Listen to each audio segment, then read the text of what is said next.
Assalamualaikum warahmatullahi wabarakatuh. Waalaikumsalam.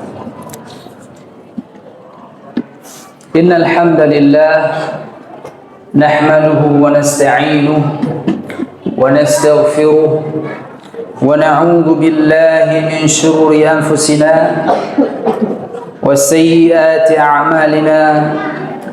Man yahdihillahu fala mudilla lahu ومن يضلل فلا هادي له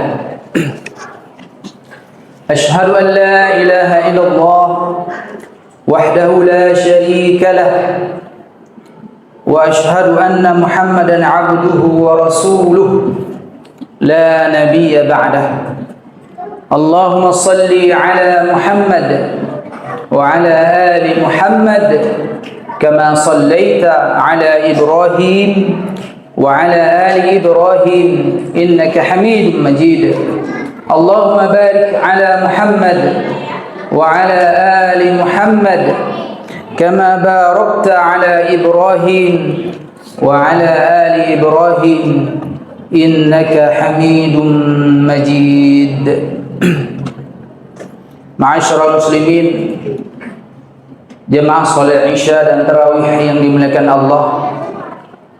Puja dan puji syukur kepada Allah atas nikmat Allah, limpahan rahmat Allah, umur panjang, kesehatan yang mentang negeri oleh Allah bagdanya mandu, sehingga kita semuanya masih berada pada Ramadan ini sampai ke hari yang ke-10 ini insyaallah.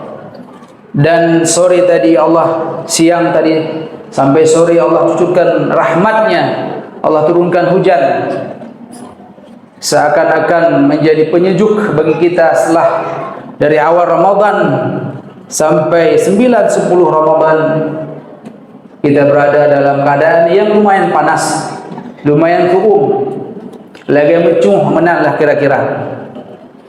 Semoga semangat kita dalam Ramadan semakin bertambah dengan Allah turunkan hujan di sore yang tadi. Selawat kepada Rasulullah hendaknya senantiasa kita ucapkan pagi, siang dan malam. Semoga Allah menjadikan kita salah seorang yang mendapatkan syafaat dari Rasulullah SAW di yaumil qiyamah nanti. Jemaah yang dimuliakan Allah Subhanahu wa taala. Suatu ketika sahabat Rasulullah SAW Abu Dzar Al-Ghifari Jundub bin Junadah mendapat nasihat dari Rasulullah SAW. Kata Nabi kepada Abu Dzar, "Ittaqillaha haitsu ma kunt." Wahai Abu Dzar, bertakwalah engkau kepada Allah dimanapun kamu berada. Bertakwalah, takullah engkau kepada Allah, taatlah engkau kepada Allah dimanapun kamu berada. Ini ucapan yang ringan, yang singkat dari kata-katanya, tapi sangat berat mungkin, kecuali oleh orang-orang yang bersungguh-sungguh dan senantiasa ditolong oleh Allah Subhanahu wa taala untuk bertakwa dimanapun dan kapanpun kita berada. Kemudian Nabi mengatakan pula, "Wa'atbi'is sayyi'atal hasanata," dan ikutkanlah oleh engkau keburukan itu dengan kebaikan. Ikutkan keburukan itu dengan kebaikan. Maksudnya adalah, andaikan engkau wahai Abu Dzar ataupun kita jemaah yang Allah Subhanahu wa taala, karena kelalaian kita, karena kelemahan kita sebagai manusia terjerumus kepada dosa dan kesalahan, maka segera kita ingat Allah, beristighfar dan kemudian melakukan amal soleh. Apakah itu berzikir, apakah itu bersedekah, apakah itu salat 2 rakaat. Kenapa? Karena kebaikan yang kita lakukan kemudian akan menghapuskan keburukan yang sebelumnya kita lakukan. Selama keburukan itu berkaitan dengan hak Allah Subhanahu wa taala.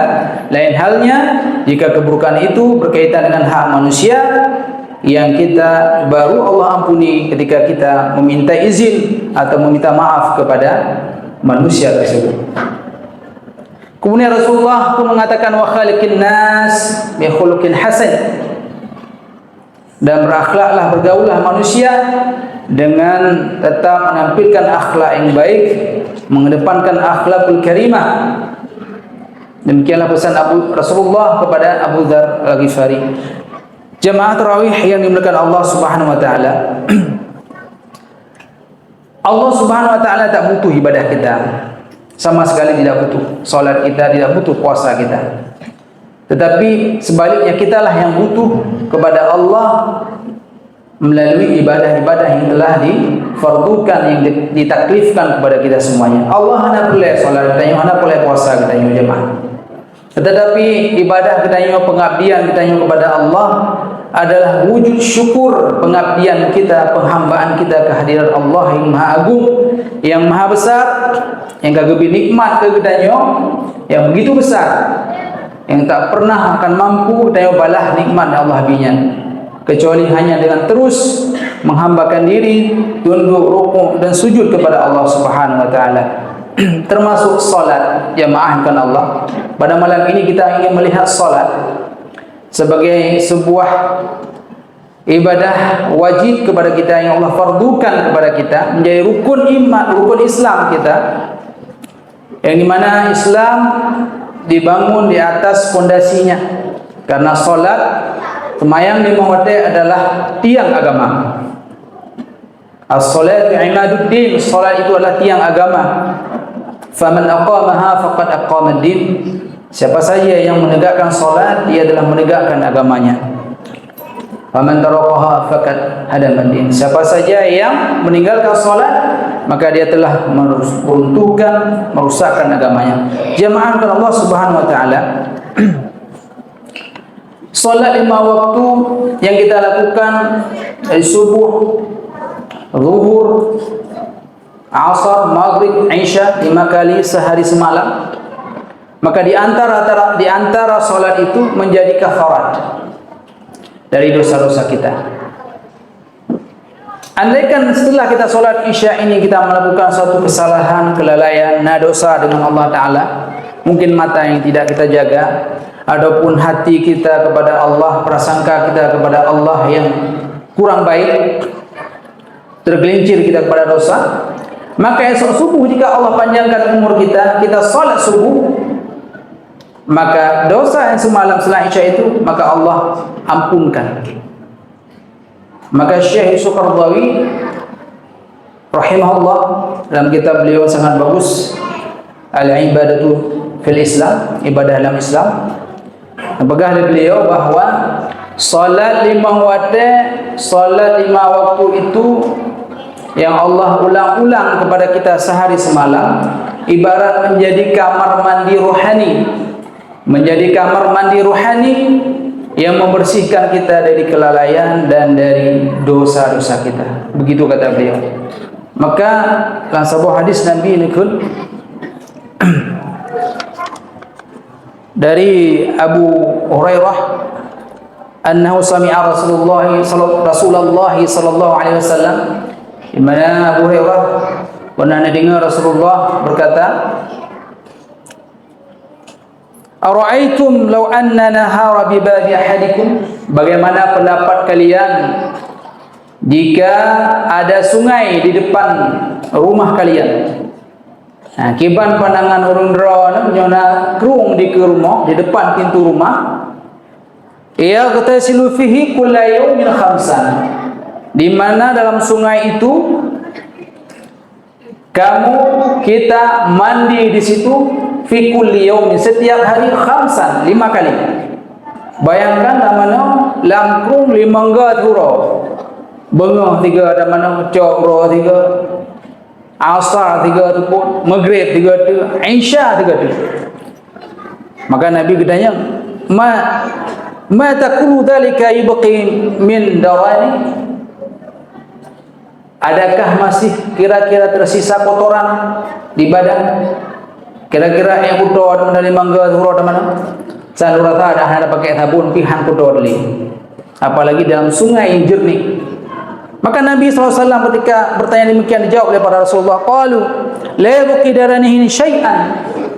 Tidak ya Rasulullah, tentu saya tidak akan ada lagi kotoran syai'an walaupun sedikit pun. Kemudian Nabi menutup sabda beliau, qala fadzalika mithlu as-salawatil khams yahullahu bihil khataya. Yang demikian itulah perumpamaan salat 5 waktu yang dengan salat itu menghapuskan kesalahan dosa-dosa. Jamaah kalau Allah Subhanahu wa taala, inilah bentuk dari rahimnya Allah, ghafurnya Allah, di mana Allah wajibkan kita salat sehari semalam 5 waktu. Bahkan itu ternyata menjadi sarana dari Allah bagi kita untuk Allah hapuskan dosa-dosa kita. Namun ingat jemaah, yang dimaksudkan dihapuskan dosa di sini adalah dosa-dosa kecil. Sedangkan al-kabair, dosa-dosa besar, maka itu perlu taubat kepada Allah. Demikian penjelasan para ulama yang panjang mengenai bahwa salat ini menghapuskan dosa-dosa kita, yaitu dosa-dosa kecil kita, dosa mata kita, mungkin dosa yang berkaitan kita dengan Allah, dan hal-hal perkara yang kecil.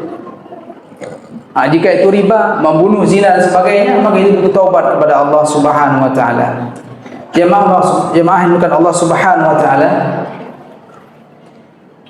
maka sebuah karunia yang besar kita masih diberikan oleh Allah, kemampuan untuk menegakkan salat sehari semalam 5 waktu.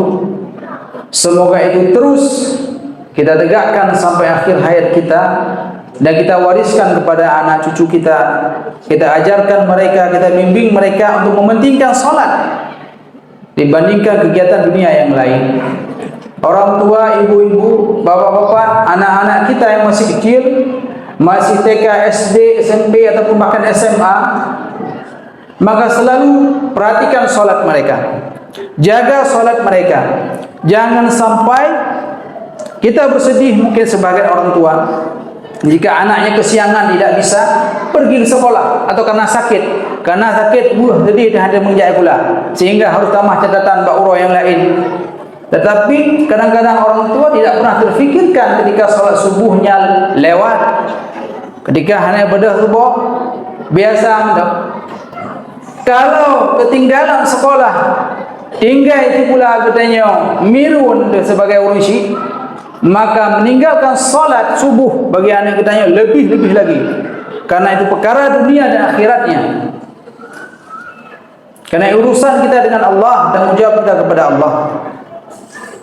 Nah, jemaah kepada Allah Subhanahu wa taala, mari kita berdoa kepada Allah, semoga Allah jadikan anak-anak kita sebagai penerus kita yang menegakkan salat, lebih-lebih salat berjamaah ke masjid. Mudah-mudahan bermanfaat bagi saya pribadi dan kepada jemaah sekalian. Mohon maaf atas segala kekurangan. Subhanakallahumma wa bihamdik, asyhadu an la ilaha illa anta, astaghfiruka wa atubu ilaik. Wassalamu alaikum warahmatullahi wabarakatuh.